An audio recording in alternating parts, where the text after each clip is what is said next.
I want to say thank you to everybody who came and is attending our Brown Bag Atrium series. The purpose of this series is to provide some cultural entertainment, some light refreshments, some little giveaways and prizes to the people that are around here, the public, and especially to the people that work here. The city employees do a lot to make sure that the daily functions are working, and that when you come in, your problems are taken care of. So this is a way to kind of feed them and tell them thank you as well. So I want to start off by introducing and recognizing our sponsor of this series. The sponsor of this series is Floyd Stokes with the American Literacy Corporation. Floyd, if you can stand so we can all applaud.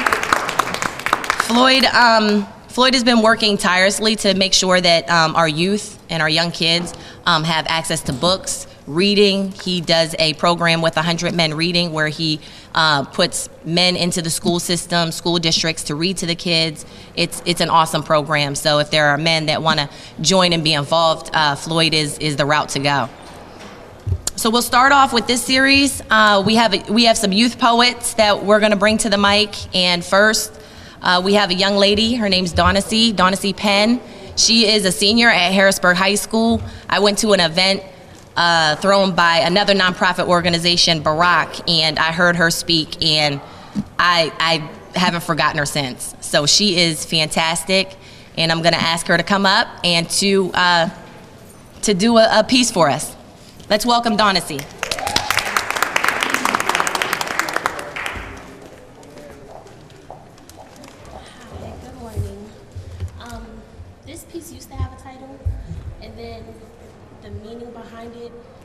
Deeper than what I thought, so now it's untitled. So here it goes. Strange fruit hanging from the poplar tree.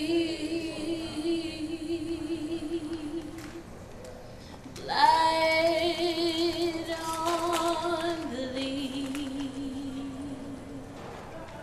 light on the leaves, black bodies swinging from the poplar tree. It's next to her. It sleeps between her consciousness. Restlessness leads to selflessness, and now it's a part of her flesh. Love bled and salvation bled from wrist split by a sharp silver tip held between fingertips. Tainted. The Mona Lisa was painted, and when done she fainted. Too much blood lost for love, and her life would be the cost, or so she thought. Loving eyes stare at her face. Pale, bare, yes they do love, but they never really do care. See, her life need not be spared. Silently she hated God for putting her back here.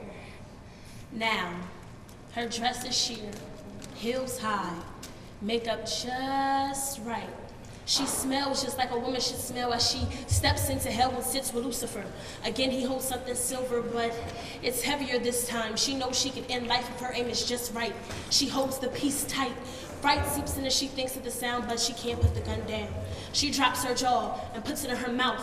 No, she's sick. She doesn't even want her own death to be quick. She would much rather suffer. She remembers her lover, the one who now refuses to love her. Her hand lowers the gun. She envisions the love they made from the dust to the rising of the sun. Make sure the gun is loaded. She remembers how her emotions imploded when she was scolded for being in love. She remembers how it was. Gun pressed between her breasts. No images of tomorrow in her head. Nothing to take back. All she wishes to see is all black, so she cocks back and sends her heart to where her lover is at and lets go. Snow. It's white as snow behind her eyes and envelops the darkest night. She opens her eyes to red, white, and blue lights. Again, they try to save her life, but in her mind it's not right, so she fights to die. She's alone now, with the walls, the sheets, and the socks she wears on her feet. A small Bible face down in a cedar chair on the ground, nothing but piercing silence all around. Nothing in her mind, she can't even cry, no way to end her life. Kill the strife, just write walls and silence. Her loud mind falls silent and memories begin to echo. Where does an insane mind and love go? How does confinement help to let love go? Time moves so slow. A sheet, a chair, a fan, and a plan. Love will not kill her, it will be by her own two hands. On the chair she stands, ties the sheet to the fan. Love and her convinced that she will hang. Legs now as firm as they've ever been. It's dark out now so the cameras can't see her sins. It's lights out now so she has to win. On the brink of love she covered up. On her spirits she relied, and in those spirits she died. In the secrets of love she sank, and now for death, for relief, for peace, she gives thanks.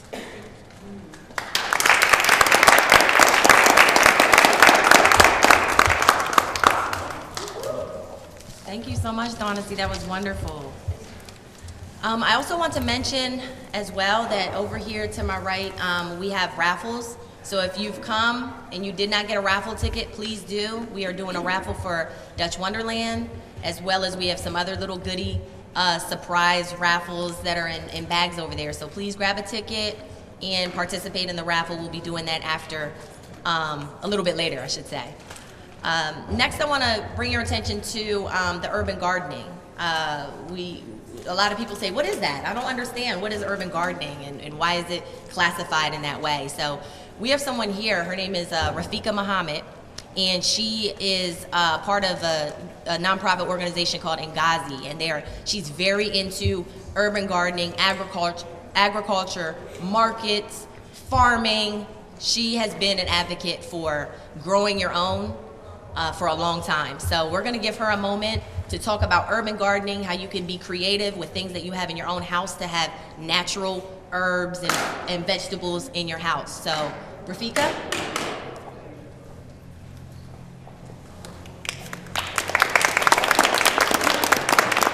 Good afternoon, everyone, and thank you, Jennifer, for inviting me to the lunchtime activity. What I want to talk to you a little bit about is that Ngazi has embarked on doing urban agriculture here in the city of Harrisburg since 2005. And what that means is that looking at all of our open spaces, how we can take those open spaces and make them into something more productive and sustainable. Also looking at that is looking at our data in the city and seeing that our city is a food desert, meaning that people in the community have to travel more than 2+ miles to get to the next grocery store, unfortunately, or supermarket. Unfortunately, in Harrisburg, we only have one supermarket, and we only have one farmer's market in a city of almost 50,000 people. The best way that we can do and help combat a lot of our disease, a lot of our hunger in our community, is to start learning how to grow our food ourselves. Also, to add on top of that layer, Harrisburg has a very serious problem with our trash. One way that I came up with a very simple solution is looking at our trash in a different way, and how we can take some of our trash in containers and recycle them and make them into a small urban garden. I hear a lot of people in our community say that they don't have enough land to grow food, and that's not the case. If you have a small container that can hold water and soil, you can start a garden in it. So over here to my right, should I take the mic? Mm-hmm. Okay. Over here to my right. Take the mic, please.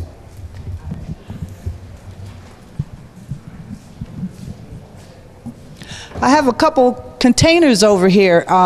When I go to the grocery store, I always look at how I can recycle my containers, not just use them and then throw them away. Here what I have is, this was some juice or tea that was in a bottle. I have my own compost that I do make. I have my own worm compost bins at my home. I have about 3 of them. And a lot of my food scraps, when I'm done, I put those in my compost bin. And what comes out is almost looks something like soil. So this is just a regular ornamental plant. Here, after I got finished using my turkey products, I keep the container. The soil is my own compost mix that I have. I'll walk around and show you. And this is mint that I'm starting here. That's a juice container inside a container, so you need something for drainage. And these are just little babies here, so eventually this will grow nice and big. And if you want, you can also put this out into your garden. The next thing that I want to show you that's very, very simple. This is 2 vodka bottles. I like to show that. I don't drink vodka, but somebody that I knew had a vodka bottle. And I asked them, could I use it? And this is what you call a self-watering container. This is ivy, which I think everybody knows.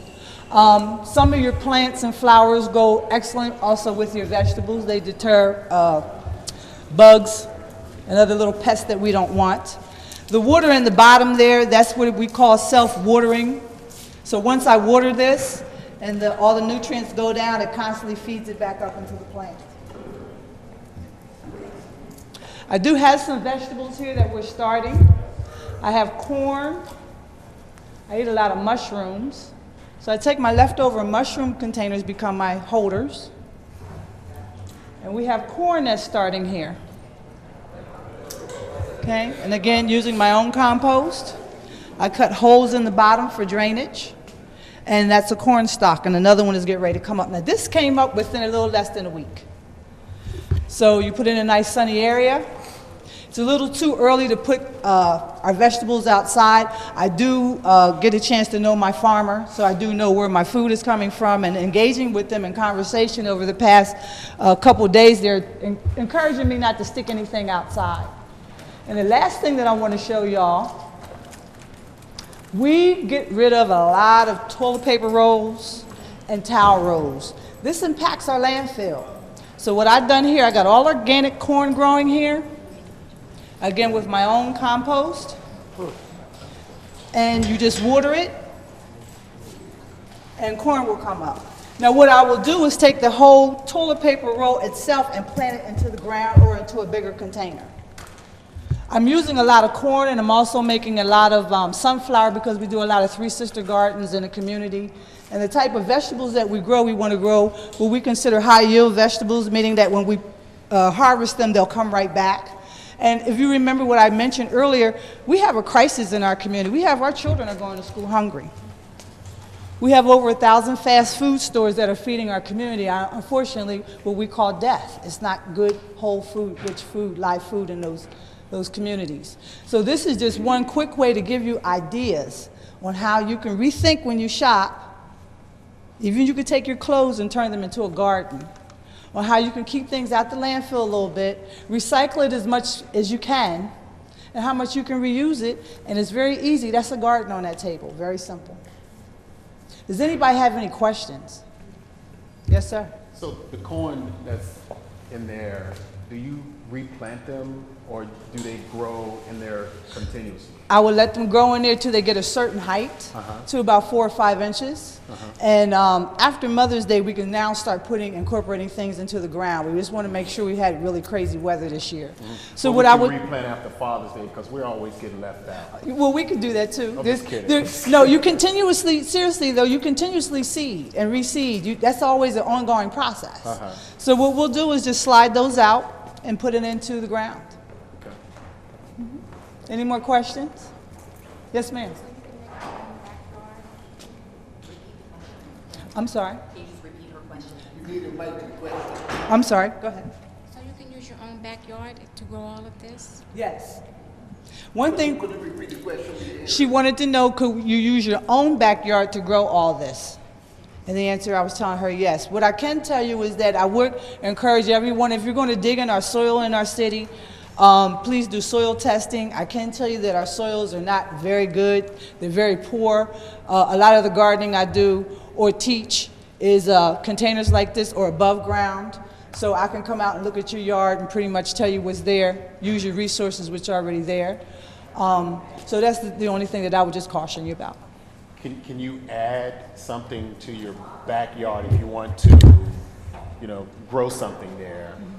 Is there soil or compost or something to make it better? Yes.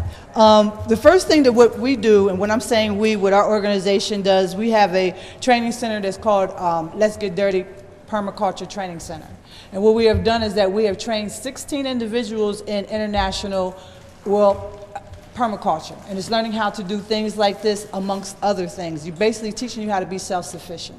So if you wanted to put a garden or something in your yard, the first thing that we would do is come out and observe. I'm not going to say this garden, not knowing what your ground is, what's there, do you got trees, do we got shade, where your sun, you take all that into consideration. People just garden thinking they can just stick something in the ground, it's going to grow, and that doesn't happen all the time. You really need to be very observant, seeing what kind of critters come in your yard. Do we need to cage in? You do a plan first. After observation, then we'll go and then we'll start doing the garden. Yes, sir. You say we, is this a service that you're offering? Yes. Matter of fact, it's a service that we're offering. We're getting ready to do another training in the fall. So I will definitely keep you abreast on that information. I will be interested. You would be interested? I would definitely keep you abreast. Tell us more about the farmers market. Yes, Let's Get Dirty is starting 2 new farmers markets here in the city, which we will also be doing workshops and training about what I'm talking about today there. Our first one will be May 10th. We partnered with the May Fair. You will also see other little container activities over there as well. We're having the May Festival along with the Harrisburg School District. We're going to have entertainment, a whole health tent from Penn State Hershey Medical Center. The following Friday, we will be at the Boys and Girls Club. That's 1227 on Berry Hill Street. We will have a farmers market there as well, starting from 2 to 7. And Saturdays, we will be back at the Boys and Girls Club from 10 to 3. When the markets are closing, we will have a small arts and culture festival that will keep everybody engaged in those communities. One of the reasons why we're putting farmers markets over there, again, as I shared with you, our community is hungry. And 104 zip code is our most destitute area in our city. So we're very excited. People are really getting engaged. We're still looking for more sponsors, and we're looking for vendors to participate in that activity. You mentioned sponsors. Could you tell us a little bit about who your sponsors are? Where do you get your funding from? Our sponsors right now that are supporting us is William and Beverly Lear, and they have a foundation at the Enhancing Communities. We also have Capital Blue Cross and Blue Shield.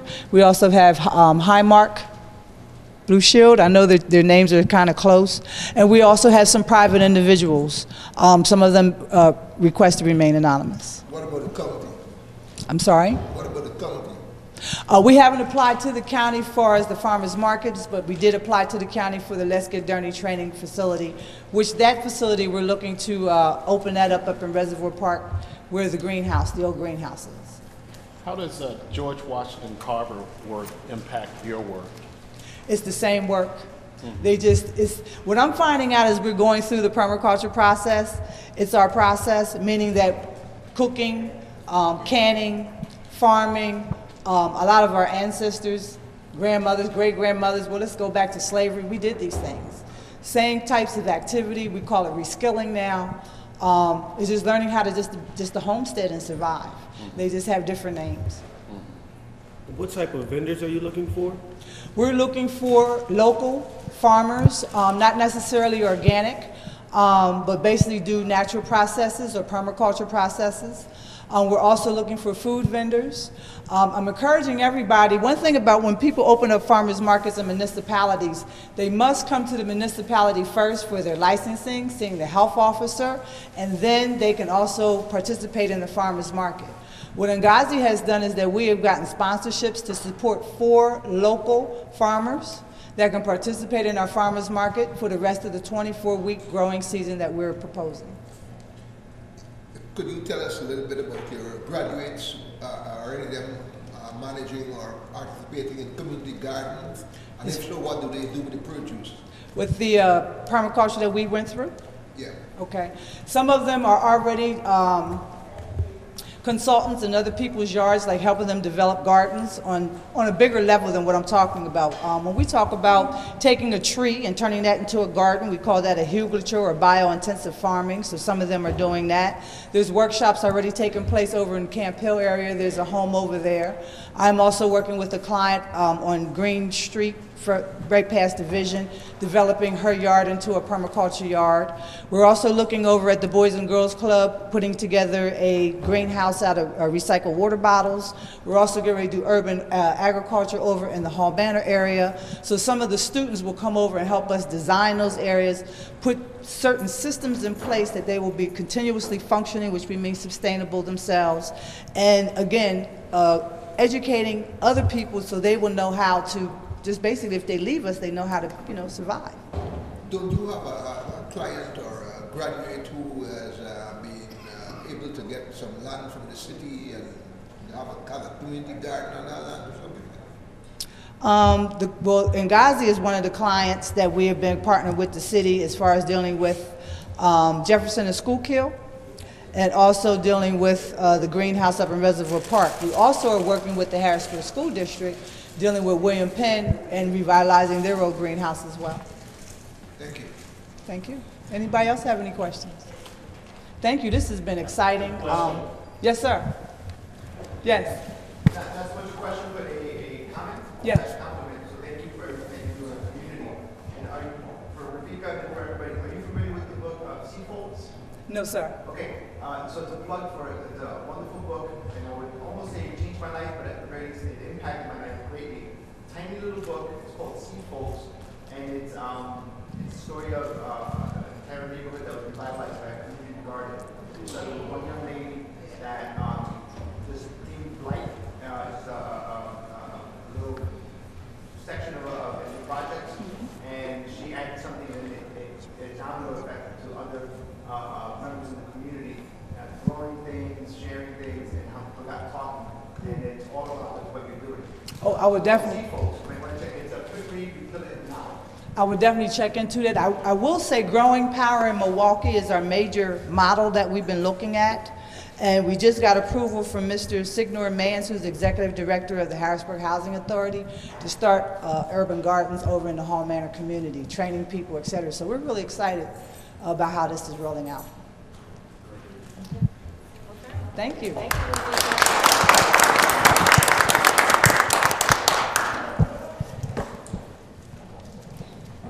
Okay. Thank you, Rafika, so much for telling us about urban gardening. I hope everybody learned something. Okay, now to wrap it up, we're going to have another youth poet come up. True Poet is, he's a community activist. I met him years ago at an event that had the community outraged with the school. And I remember there was a whole bunch of adults in a room all giving their opinion on what we should do. And True said, how can you give your opinion and you're not talking to the students? I'm a kid, I'm a youth, and nobody said anything to me. And from that moment, he's had my attention. So why don't you come up here and do a piece for everybody.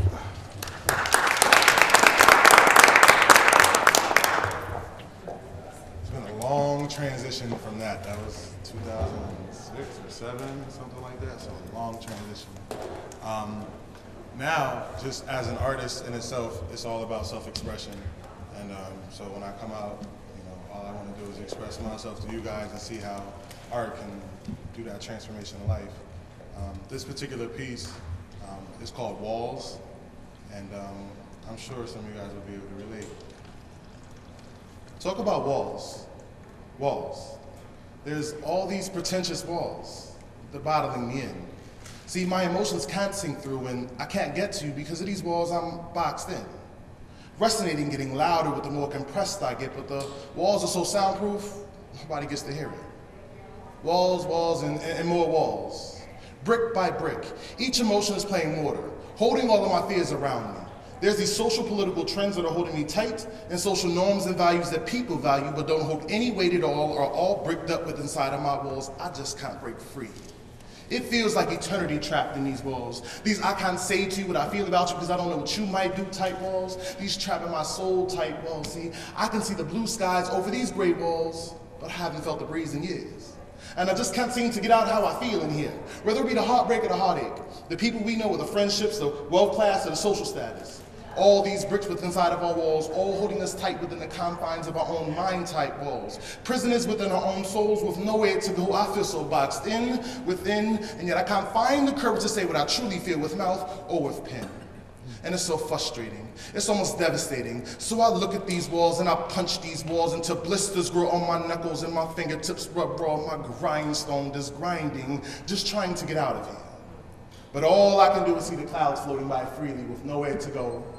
And all I want to do is scream my soul into the skies and heavens, but I just can't get there. I just can't get there from behind your walls.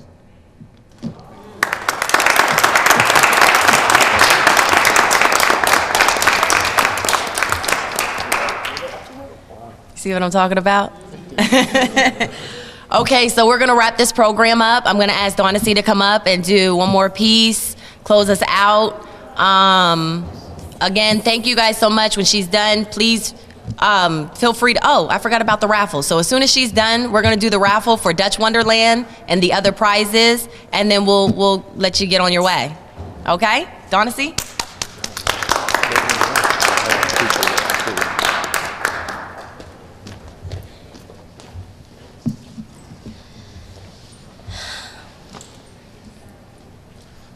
I am walking, head held high as it should be. I am standing. But I find myself looking up again. I was just standing. I find myself calling out for help again. I was just standing not that long ago. I'm still walking, holding my head high as it should be. I am still walking with every fist in smack that comes at me. I am still standing, yet I find myself screaming. But not one sound comes out of my mouth. I'm screaming. Can't you hear me? I'm screaming for your attention. I'm screaming for your help. I'm walking, trying to hold my head high like it should be, but these faces I see around me have me paralyzed. These faces change in the places I travel. They're never the same. Yet, I'm still walking, trying my best to hold on to that little piece of me that used to be everything that I dreamed. My dreams used to play out in front of me like a movie scene. Now everything has been torn to pieces, but I still walk, holding my head high as it should be. I'm still gonna stand. I'm walking. Thank you.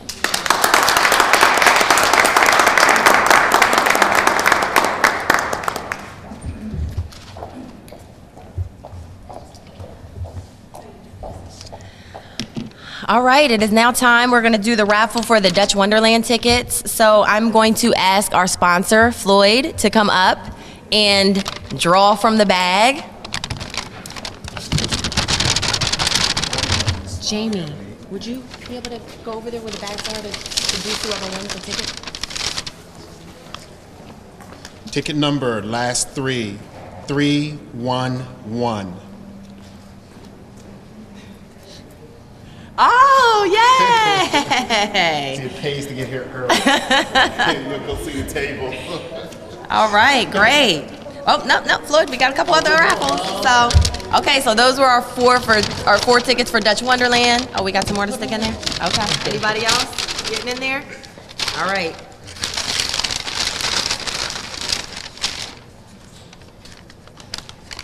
$313. 313. All right. So go over there and you can pick. You pick, yep, one of those. Yep. And you want to get the Dutch Wonderland raffle. And here you go. Okay. Let's do another one. 315. 315. 315. Right there. Oh, okay. We got Joni from HR.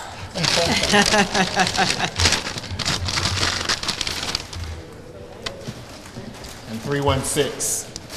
316. Anybody? 316? Oh, shoot, and I just put them back. Is David? Okay, David That's you? Botero. All right. Yeah, yeah. Okay.